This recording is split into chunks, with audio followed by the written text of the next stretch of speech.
Mother India படத்தை பற்றி பேச போகிறேன் இன்றைக்கி.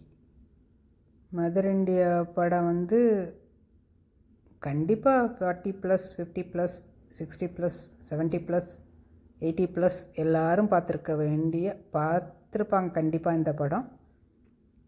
இந்த படத்தோட சிறப்பு என்ன?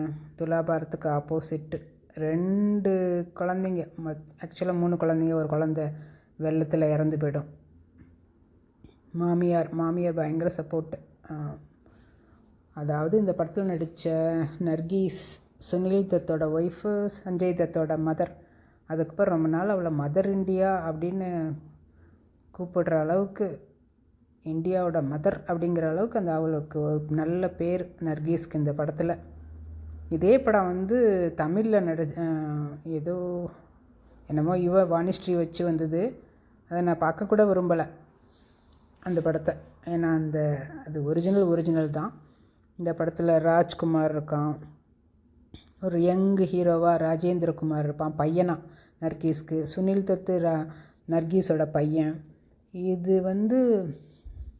எந்த காலத்தில் வந்த படம்னா, இந்த நிலக்கிழார், இந்த நிலம்னா இதுக்கப்புறம் தான் இந்த சட்டமே வந்திருக்குமா, உழுதவனுக்கே நிலம் சொந்தங்கிற சட்டம் இந்த படத்துக்கு அப்புறம் தான் வந்திருக்குமா. சும்மா நான் ஜோக் அடிக்கிறேன். பட்டு இந்த நிலத்தை குத்தகைக்கு விடுறவங்க எப்படி சுரண்டுறாங்க, ஜமீன்தார் அப்படிங்கிறத வச்ச ஒரு படம். அதாவது சுரண்டுவான் அப்படி சுரண்டுவான் அந்த படத்தோட வில்லன். எனக்கு அவன் பேர் தெரில, கூகுள் பண்ணிவிட்டு வரலாமா? பரவாயில்ல, இருக்கட்டும். நிறைய படத்தில் வில்லன் நடிச்சிருப்பான், ரொம்ப ஃபேமஸான வில்லன்.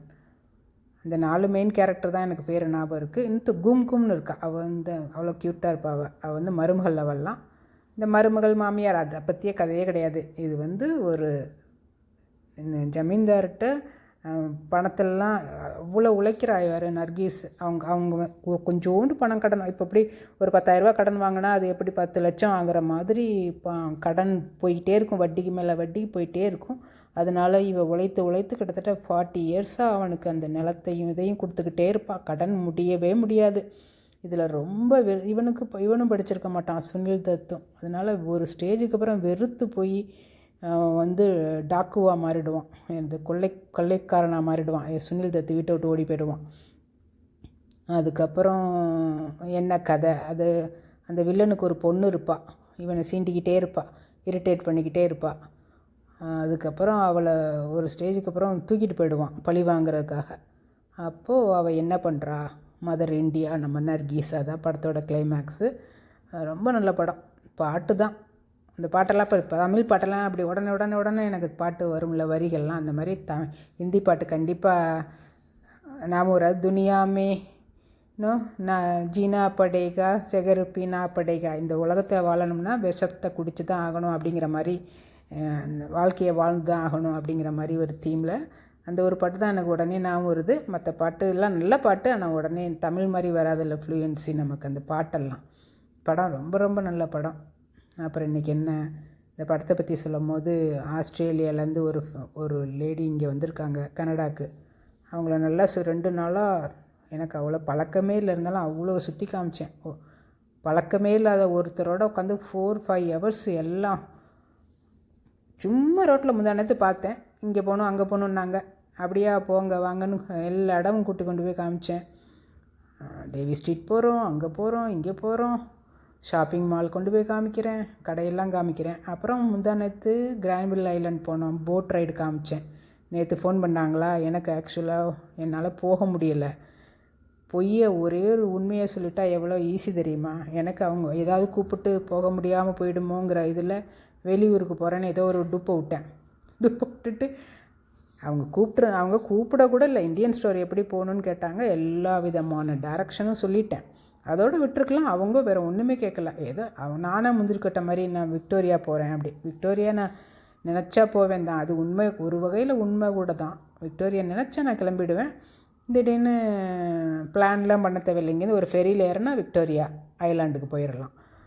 ஆனால் எனக்கு நேற்று போகிற ஐடியா ஒரு பர்சன் கூட இல்லை அவங்க. ஆனால் அவங்க கேட்கும் போது நான் விக்டோரியா போவேன் அப்படின்னு சொல்லிட்டேன். அவங்க கூப்பிட்றதுக்கு முன்னாடி அவங்கக்கிட்டே தப்பிக்கிறதுக்கு. ஏன்னா எனக்கு அவங்களுக்கு என்ன, அவங்களோட டைம் ஸ்பெண்ட் பண்ண எனக்கு இஷ்டம் இல்லை. ஏன்னா எனக்கு சில டைம் இருந்தது. 2 நாளாக ஏற்கனவே ரொம்ப அவங்களோட ஸ்பெண்ட் பண்ணதுனால I need my time today to do tasks. ரெண்டாவது அவங்க ரொம்ப மெதுவாக வேறு நடக்கிறாங்களா, என் அவங்க ஸ்பீடு ரொம்ப கம்மியாக இருந்தாலும் எனக்கு நடக்கிறது வேறு, எனக்கு ஃபாஸ்ட்டாக நடக்கணும், அது ஒரு ரீசன்.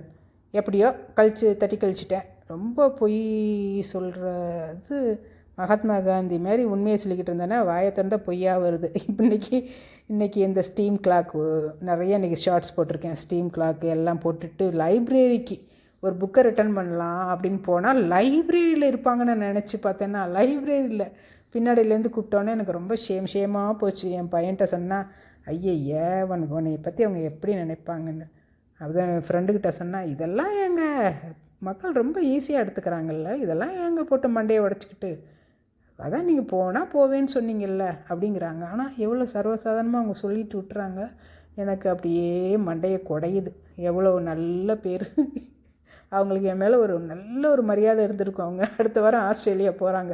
என்னை பற்றி ஒரு நல்ல அபிப்பிராயத்தில் இந்த ஊரை விட்டு போயிருப்பாங்க. எவ்வளோ நல்ல லேடி, முன்ன பின்ன தெரியாத நமக்கு எவ்வளோ ஹெல்ப் பண்ணுச்சுன்னு இப்போ இப்படி ஒரு பொய்யை சொல்லி எதை வாழ்க்கையில் நீ கற்றுக்கிட்ட ஒரு பாடம் என்ன? வாழ்க்கை பூரா மண்டையில் நெருப்பை வச்சு கொளுத்துற வரைக்கும் பாடம் கற்றுப்போமோ நம்ம? ஒரு சாதாரண ஒரு சுச்சுவேஷனு அவங்க ஃபோன் பண்ணி இந்தியன் ஸ்டோர் எப்படி போகணுன்னு கேட்கும் போது இப்படி அதையும் மீறி அவங்க நீங்கள் என் கூட வாங்கன்னு கூப்பிட்டுருந்தா இல்லைங்க அப்படின்னு ஒரே ஒரு உண்மையை சொல்லியிருந்தால் இந்த பிரச்சனையே இல்லை. தேவையில்லாத பொய்யை சொல்லி இன்றைக்கி அவங்கள நான் பார்த்து ஐயோ ரொம்ப ஷேமாக போச்சு. அதனால் இனிமேல் இந்த நோன்னு சொல்கிற பழக்கத்தை கற்றுக்கணும். புஷ் ஓவர் தான் நான்லாம் ஒரு வகையில். நோன்னு மூஞ்சிகள் அடித்த மாதிரி முடியாது, வர முடியாது, அது இதுன்னு சொல்லிட்டா முடிஞ்சு போச்சு இல்லை. அதை விட்டுட்டு இன்றைக்கி அதுதான் மண்டையில் குடையுது. இது எதுக்கு இந்த படத்தில் தேவையில்லாமல் பிட்டை போட்டுக்கிட்டு இருக்கேன் சொல்கிறேன் இன்றைக்கி. ஆனால் ரிலேட்டிவ்ஸ்டெல்லாம் நோ சொல்ல இனிமேல் கற்றுக்க வேண்டியதான். எங்கடா இருந்தீங்க நீங்கள்லாம்? கிட்டத்தட்ட எவ்வளோ வருஷமாக கஷ்டப்படுறோம், ஒரு பயம் கூட இல்லை. ஐயோ இதை நான் கட் பண்ணிடுறேன்னா ஆனால் ரொம்ப ரொம்ப எனக்கு கில்ட்டியாக இருக்குது. மதர் இண்டியா படத்தை பற்றி ரெக்கார்ட் பண்ணும்போது இன்றைக்கி நான் சொன்ன ஒரு பொய் எவ்வளோ, அதான் எனக்கு சிரிப்பு. வேன்கூவர் டவுன் டவுனில் நான் இருக்கிற இடத்த சுற்றி சைட் சீயிங் லொக்கேஷன் தான். இந்த அம்மா லைப்ரரிக்கு வரும்னு நான் நினச்சேன்னா லைப்ரரிக்கு போய் யாராவது வருவாங்களா? ஐயோ என்ன கொடுமை சரவணா அப்படிங்கிற மாதிரி. மதர் இண்டியா படத்தை பாருங்கள்.